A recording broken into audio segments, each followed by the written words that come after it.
surprise, pas une grande surprise, mais à ma surprise, c'était Québec n'avait pas encore de festival vegan. Cette anomalie-là va être corrigée parce que il y a finalement la première édition d'un festival vegan qui va se tenir en ville. Je reçois un des porte-parole de cet événement-là et un des organisateurs, Stéphane Groslot. Bonjour Stéphane. Bonjour. Et commençons avec la fiche technique. Le festival aura lieu quand et où? Ça va avoir lieu au Patro Laval dans Saint-Sauveur. Ça va être le samedi, le 16 novembre. Ça va être environ de 10h jusqu'à 10h, à peu près un 12h. Un gros 12 heures. Ouais.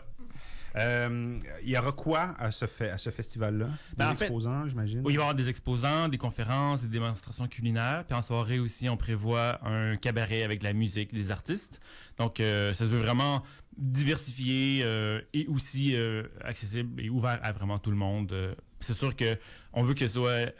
c'est sûr que c'est un festival vegan. On sait que les véganes vont être intéressés à participer. Puis on veut vraiment aussi que ce soit social, convivial, que les véganes aient le goût de se rencontrer puis de faire développer leur réseau, mais que ce soit ouvert à toute la population pour s'informer et en savoir plus sur les enjeux. C'est une bonne place pour les curieux aussi. Oui. Il va y avoir une espèce d'effort pédagogique, j'imagine. Les exposants, ça va être... C'est quoi, des gens qui commercialisent beaucoup des aliments véganes? En fait, des militants? On voulait se démarquer, le Festival vegan de Québec, avec d'autres événements qui sont comme plus commercial, foire alimentaire et tout. Nous, on veut quand même que ce soit communautaire, convivial et c'est pour ça que il va y avoir des kiosques, des dégustations, il va y avoir des entreprises qui vont être là, il va y avoir quelques restaurants véganes qui vont aussi être là pour présenter ce qu'ils font puis faire goûter les gens.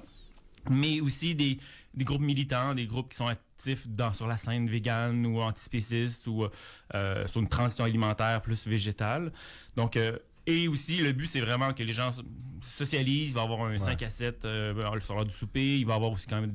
les gens vont pouvoir manger, avoir de la nourriture le midi et le soir. Mais c'est ça. Donc, le but, c'est vraiment que on rejoint différentes personnes et aussi dans une optique quand même intersectionnelle. Donc, la convergence des différentes luttes, la lutte antispéciste est une lutte parmi d'autres, justement, qui rejoint beaucoup de gens. Est-ce que c'est compliqué de lancer un nouvel événement de ce type-là, un festival? C'est beaucoup de travail, en fait. C'est ça. Beaucoup de bénévolat. On est juste un petit comité. On n'a aucun financement pour l'instant. On a fait une soirée de financement. On va chercher... on a une campagne de sous-financement, mais on n'a pas de subvention pour l'instant. On n'a pas... On est en démarche même d'enregistrement pour être un OBNL. Mais tu sais, ça fait beaucoup de choses à faire en même temps. Mais c'est ça. Donc... on y va. C'est pour ça que les gens, faut quand même s'attendre à... C'est une première édition. On sait pas... On a fait une soirée de financement au centre Jacques-Cartier il y a quelques semaines. Ça a été vraiment un grand succès. Une centaine de personnes sont venues. C'était super. Mais c'est sûr que pour ce qui est du 16 novembre, on ne sait pas nécessairement combien de monde il va y avoir. Il peut y avoir trop de monde ou peut-être qu'il n'y aura pas tant de monde. Mais la réponse est positive jusqu'à maintenant. Mais c'est sûr, il faut que les gens s'attendent à... On essaye. C'est un essai qu'on fait à Québec. Oui, c'est sûr. Mais on aimerait qu'il y en ait plusieurs à suivre. Puis on verra si on trouve un local plus grand éventuellement. Mais pour l'instant, c'est... Ouais, c'est une bonne idée de commencer petit quand même. Oui, puis c'est sûr que nous, on se fait la main aussi à organiser un événement comme ça. C'est sûr que je pense que dans le comité, on est plusieurs à avoir de l'expérience dans l'organisation d'événements, d'activités et autres. Mais ça reste quand même toujours... on part avec rien puis on essaie de construire quelque chose. La campagne de sociofinancement, c'est un GoFundMe ou c'est Ko-fi en fait. C'est une autre plateforme qui permet de récolter des dons. Si les gens veulent en savoir plus, ils peuvent aller sur notre page Facebook ou notre site web puis avoir des liens vers la campagne de sociofinancement. Peut-être juste pour le site web, c'est festivalvegandequebec.com. Mais sinon, c'est vraiment facile en ligne ou sur Facebook, de trouver Festival Vegan de Québec. Pourquoi ça vous semble important, Stéphane, d'organiser, de lancer un événement comme celui-là? Ben, en fait, il y a un mouvement international au niveau du véganisme et on voulait qu'il y ait quelque chose qui se passe à Québec. On a quelques restaurants véganes, on a des options vraiment intéressantes dans plusieurs restaurants. On sait que... Mais on veut... Il reste quand même beaucoup de préjugés envers le véganisme, où des gens n'ont pas tant entendu parler, où ça trouvent que c'est compliqué, où il y a comme plein d'idées face à ça. Ce qui fait qu'on avait le goût de faire un événement à Québec parce qu'on habite Québec, on veut que ça bouge à Québec, on veut que les véganes se sentent aussi... l'aspect social est important dans toutes les sphères de la société, mais de retrouver d'autres véganes, de voir qu'on est un mouvement, puis on est présent aussi à Québec, mais souvent, les gens sont un petit peu disparates, un peu à gauche, à droite, puis de dire, on peut se rassembler puis fêter ensemble. Et pour la population, de voir qu'il y a une activité, une occasion d'en apprendre plus sur le véganisme en personne, de pouvoir poser des questions, avoir à cause des kiosques, avec les démonstrations culinaires, les conférences, ça fait que pendant une journée, les gens vont être informés, vont pouvoir poser leurs questions s'ils ont des interrogations. C'est vrai qu'on parle beaucoup de véganisme depuis un bout de temps. C'est vrai qu'il y a un mouvement international. Pour démêler un peu les gens qui font pas encore la différence entre véganisme et végétarisme, explique-le-leur un peu. En fait, végétarisme, à la base, c'est on veut pas manger de chair animale ou de corps d'animal. On veut pas tuer un animal pour le manger. Donc, c'est ça.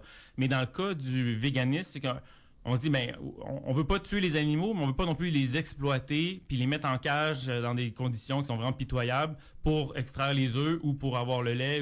Donc, il y a quand même cette démarche-là on va aller plus loin puis dire, on n'en a pas besoin pour être en santé, donc pourquoi continuer à faire cette démarche-là de garder des animaux en cage ou de les exploiter?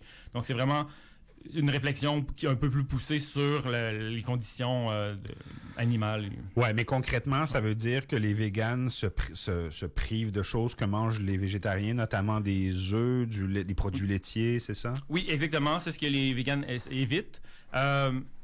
Mais la chose derrière, c'est que on n'a pas une nécessité. On est omnivore, on peut manger de tout, donc on peut manger différentes choses, on peut choisir ce qu'on mange. Puis si on sait qu'il y a certains produits qui causent beaucoup de souffrance animale, on peut aller vers des alternatives. Comme dans beaucoup de cas, on peut prendre des graines de lin plutôt que les œufs, par exemple. À ce temps, il y a des alternatives faciles comme Just Eggs où on peut faire nous-mêmes parce que moi, j'aime bien me faire du tofu brouillé qui ressemble beaucoup à des œufs brouillés. Donc, il y a des alternatives.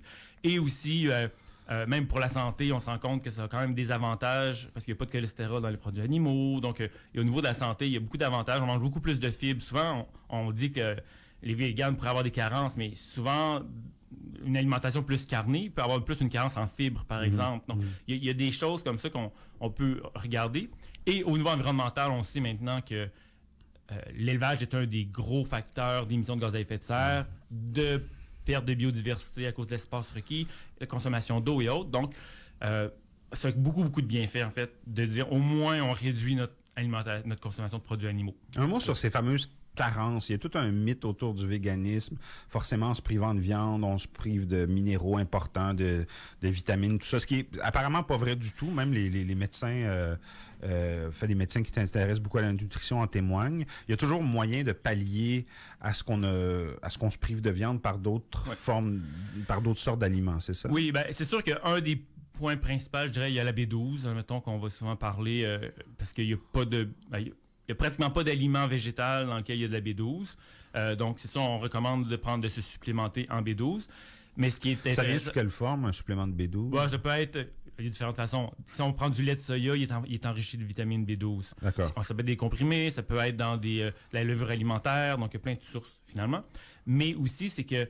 ce qu'on ne dit pas souvent, c'est que souvent, les animaux eux-mêmes sont supplémentés de B12 pour en avoir en plus dans leurs sous-produits. Donc, il y a des alternatives et justement, ce serait une occasion. Il va y avoir entre autres une nutritionniste présente lors du Festival Vegan à Québec. Donc, si les gens ont des questions, ils pourront poser des questions. Puis, quand on s'informe, il y a de plus en plus de livres aussi quand même qui ont été publiés sur le véganisme. Donc, si on s'y intéresse, c'est facile. Surtout aussi, moi, ça fait presque une quinzaine d'années quasiment que j'organise des potlucks véganes à Québec une fois par mois à peu près. Là, présentement, c'est au Centre Jacques-Cartier une fois par mois. Donc, c'est facile de rencontrer puis d'en savoir plus puis de découvrir. T'es végane depuis une quinzaine d'années, Stéphane? Ça fait 20 quelques années, moi. À 20 quelques années? Ouais, Comment s'est fait ta transition? Moi, c'était progressif. Au début, j'avais entendu parler de végétarisme dans des ateliers de yoga et autres, puis ça m'a piqué ma curiosité. Donc, j'ai décidé de creuser un peu le sujet. Puis, en m'informant, je me suis rendu compte, ça me rejoint. À l'époque, on parlait plus de non-violence. Il n'y avait pas encore autant les enjeux environnementaux et autres. Puis, plus qu'on lit, je me suis rendu compte que ça faisait du sens. Donc, moi, c'était vraiment une transition sur quelques années de végétarien. Ensuite, j'ai remplacé les produits animaux par des produits végétaux. Et après quelques années, je trouvais que ça faisait plus de sens pour moi d'être complètement vegan parce que je l'avais déjà expérimenté par les recettes, par des alternatives. Ça s'inscrit le plus souvent dans un corpus d'idées sociales assez large, le véganisme, non? Ben, ça rejoint, oui, ben, dans le sens que il y a même tout un enjeu de si on réduit notre consommation de produits animaux, ben on va, au niveau environnemental, réduire notre impact, ce qui va avoir des effets positifs sur la population à l'échelle mondiale, parce qu'au niveau des gaz à effet de serre et autres. Mais aussi, c'est que ce qu'on voit souvent, les gens qui sont véganes sont aussi impliqués dans d'autres, sont sensibles souvent à d'autres causes sociales aussi, parce qu'il y a comme une injustice présentement de dire que c'est des milliards d'animaux par année qui sont exploités et tués. Donc, cette sensibilité-là fait souvent preuve d'empathie envers les gens, envers les animaux, envers l'environnement. Donc, on voit qu'il y a une convergence souvent dans les différentes luttes, que ce soit aussi la lutte antispéciste, mais rappelle-nous, c'est quoi l'antispécisme? Ben, l'antispécisme, c'est de dire d'arrêter de voir les autres espèces animales. En fait, il y a une différence dans les espèces, on sait biologiquement, mais de créer une hiérarchie basée sur les espèces. Donc, vu que c'est pas la même espèce, on peut l'exploiter. Comme on va souvent, en plus, ça va souvent être associé à être moins intelligent, à être moins ci, moins ça. Mais en fait, ils sont juste différents. T'sais. Les oiseaux peuvent voler, on n'est pas capable de voler à part si on se construit un avion.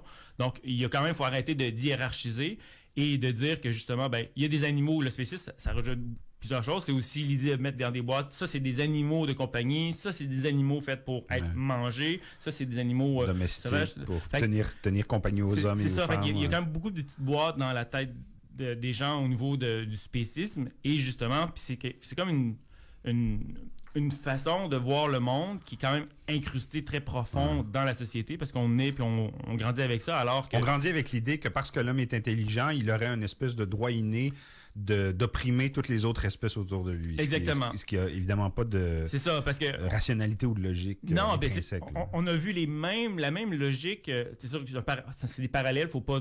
Mais souvent, on a dit la même chose. On essaie de rabaisser souvent les Noirs, par exemple, en disant c'est comme des animaux, on peut les exploiter. Mais nous, on dit, non, en fait, il faut pas rabaisser, il faut remonter puis dire, ben, c'est des êtres vivants, qui ont leur propre vie. De plus en plus, il y a toute l'éthologie qui étudie le comportement des animaux, qui se rend compte que les animaux ont une culture, ils s'échangent des connaissances, ils apprennent des choses, ils peuvent développer des outils pour plusieurs, sont super intelligents, ont une vie émotive, ils vont développer des relations. Donc, on se rend compte, c'est juste une différence de niveau ou de forme, puis on comprend pas tout le langage. On sait que les animaux communiquent entre eux, mais on comprend pas nécessairement leur langage.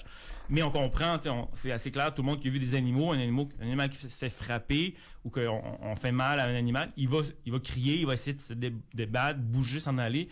On sait qu'il souffre. Donc, on a une conscience de plus en plus de ça, qui fait que, ben, c'est ça le spécisme, c'est de dire, ben, arrêtons de cette exploitation-là ou cet abus-là basé sur une différence d'espèces.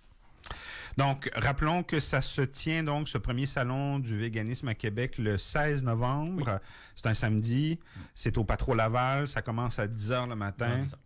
Merci beaucoup, Stéphane. C'est gratuit, en fait. C'est gratuit, ouais. Si les gens ils veulent être tenus informés, ils peuvent aussi liker la page Facebook. On va poster plus d'informations sur les conférenciers à venir, les artistes à venir, entre autres Cogité, qui est notre porte-parole officielle.